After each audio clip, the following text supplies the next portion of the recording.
ما أشهدتهم خلق السماوات والأرض ولا خلق أنفسهم وما كنت متخذ المضلين عضدا ويوم يقول نادوا شركائي الذين زعمتم فدعوهم فلم يستجيبوا لهم وجعلنا بينهم موبقا ورأى المجرمون النار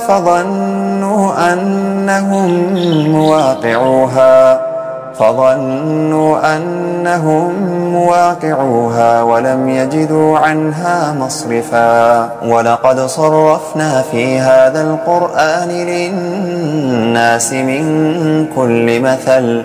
وكان الإنسان أكثر شيء جدلا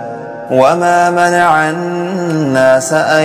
يؤمنوا إذ جاءهم الهدى ويستغفروا ربهم إلا أن تأتيهم سنة الأولين أو يأتيهم العذاب قبلا وما نرسل المرسلين إلا مبشرين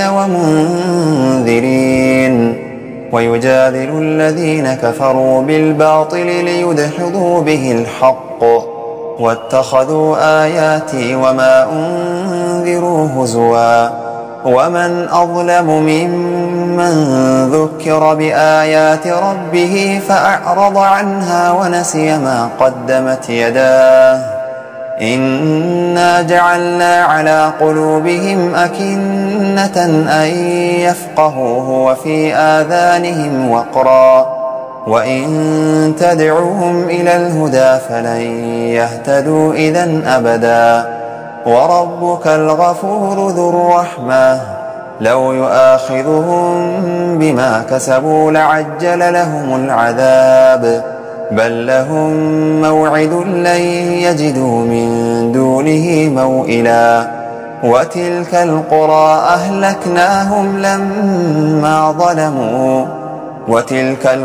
أهلكناهم لما ظلموا وجعلنا لمهلكهم موعدا وإذ قال موسى لفتاه لا أبرح حتى أبلغ مجمع البحرين أو أمضي حقبا فلما بلغا مجمع بينهما نسيا حوتهما فاتخذ سبيله في البحر سربا فلما جاوزا قال لفتاه آتنا غداءنا لقد لقينا من سفرنا هذا نصبا قال أرأيت إذ أوينا إلى الصخرة فإني نسيت الحوت وما أنسانيه إلا الشيطان أن أذكره واتخذ سبيله في البحر عجبا قال ذلك ما كنا نبغي فارتدا على آثارهما قصصا فوجدا عبدا من عبادنا آتيناه رحمة من عندنا وعلمناه من لدنا علما قال له موسى هل أتبعك على أن تعلمني مما علمت رشدا قال إنك لن تستطيع معي صبرا وكيف تصبر على ما لم تحط به خبرا قال ستجدني إن شاء الله صابرا ولا أعصي لك أمرا قال فإن اتبعتني فلا تسألني عن شيء حتى أحدث لك منه ذكرا فانطلقا حتى إذا ركبا في السفينة خرقها قال أخرقتها لتغرق أهلها لقد جئت شيئا إمرا waxaad samaysaa inaad ku qorto www.family.com kadib waxa ku soo baxa YouTube-ka waxaan ka codsanayaa subscribe like